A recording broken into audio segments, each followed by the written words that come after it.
Happy 12th year anniversary mga ka-tribe! Ako pala si Ate Nicole. At ako naman si Kuya Jerwin. At kami ang mga leaders na inassign sa Tribe XP Las Piñas.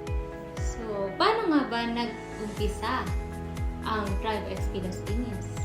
Nagsimula ang Tribe XP Las Piñas nang kausapin ng Diyos si Pastor Sam, ang ating youth leader.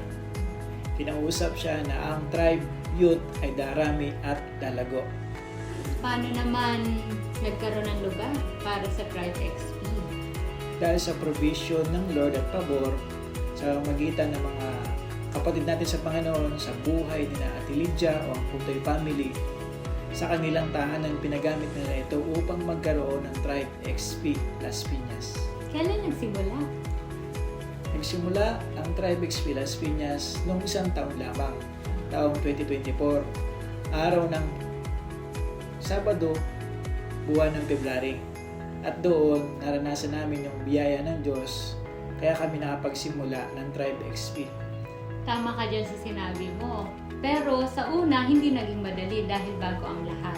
Pero dahil sa pagtutulungan ng bawat ka-tribe, ministers, at sa wisdom na binigay ng Lord, naging maayos at nairaos ng mabuti ang Tribe XP tuwing Sabado.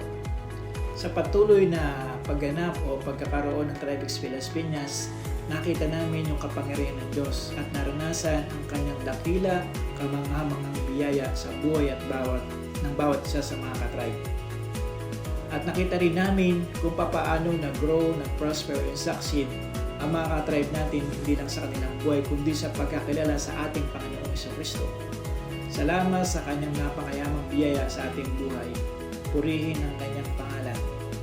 Once again, Happy 12th year anniversary mga ka-tribe! Ako ulit si Ate Nicole. At ako naman si Kuya Jerwin. And we are part of Tribe XP Las Piñas. And we were made to thrive. To God be all the glory!